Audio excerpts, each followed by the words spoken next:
Congress party ఏడాది కాలంలో ఏం సాధించిందని సంబరాలు చేసుకుంటుందని ఎంపీ ఈటెల రాజేందర్ ప్రశ్నించారు. మేనిఫెస్టోలో ఇచ్చిన హామీలు ఎన్ని అమలయ్యాయో ప్రజాక్షేత్రంలోకి వెళ్లి కనుక్కుందామా అంటూ కాంగ్రెస్ నాయకులకు సవాల్ విసిరారు. అబద్దాల పునాదుల మీద గెలిచిన కాంగ్రెస్ పార్టీ నిత్యం ప్రజలను మభ్యపెట్టేందుకు ప్రయత్నిస్తుందని విమర్శించారు. హైడ్రా మూసి మీద మాట్లాడిన కిషన్ రెడ్డిపై వెలికి మాటలు మాట్లాడిన రేవంత్ రెడ్డి మీద తీవ్ర స్థాయిలో విరుచుకుపడ్డారు.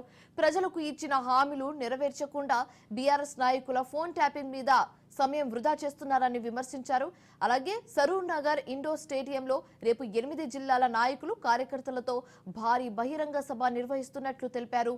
దీనికి బీజేపీ జాతీయ అధ్యక్షుడు జేపీ నడ్డా ముఖ్య అతిథిగా హాజరవుతారని తెలిపారు.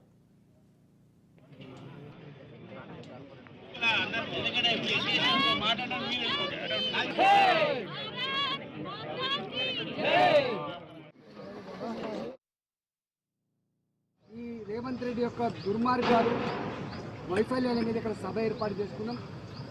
ఈ సభలో 8 జిల్లాలు ఇవన్నీ కదిలించిన ఒకటే మాట, ఏం సాధించిందని రేవంత్ రెడ్డి సంబరాలు చేసుకుంటుంటే ఏదైనా పోయే కాలం గిట్ల వచ్చిందా అని చెప్పి మాట్లాడుతున్నారు. భారతీయ జనతా పార్టీగా అనేక సార్లు ఆ ప్రభుత్వం ప్రజాక్షేత్రంలో మట్టి కలవడానికి సంవత్సరాలు పడితే రేవంత్ రెడ్డి గారి సర్కార్ ప్రజాక్షేత్రంలో అభాసుపాలు కావడానికి, నిలిచిపోవడానికి, విశ్వాసం కోల్పోవడానికి నెలలు మాత్రమే పట్టిందని చెప్పి ప్రజలు మాట్లాడుతున్నారు.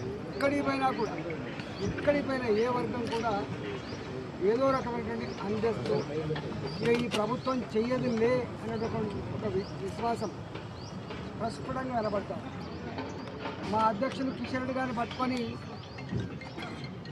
అంటే ఆ స్థాయి మనిషి మాట్లాడే మాటలు కాదు, కిషన్ రెడ్డి ఇక్కడెందుకు గుజరాత్ కాలకడ మోకరిల్లవనేటువంటి మాటలు ఏవైతున్నాయో రేవంత్ రెడ్డి అజ్ఞానానికి, తప్పకుండా ఈ మాటలకి, ఆయన యొక్క చేష్టలకి ప్రజాక్షేత్రంలో సందర్భించినప్పుడు శిక్ష తప్పదని చెప్పి తెలుస్తారు. మోడీ గారిని స్ట్రెంథన్ చేయకపోతే, భారతీయ జనతా పార్టీని దేశంలో పటిష్టంగా చేసుకోకపోతే ఈ దేశానికి రక్షణ లేదు, ఈ ప్రజల ప్రాణాలకు మానాలకు రక్షణ లేదన్నటువంటి చర్చ జరుగుతాం. మీ అబద్ధపు ప్రచారాలు, మీ మోసపు ప్రకటనలు, మీరు ఇచ్చేటువంటి హామీలు చెల్లవి. ఇక్కడ మేము విజ్ఞులం, మేము అంత అమాయకులం కాదని చెప్పి మహారాష్ట్ర ప్రజానికం కాంగ్రెస్ కూటమికి చెంప చెల్లుమనిపించింది.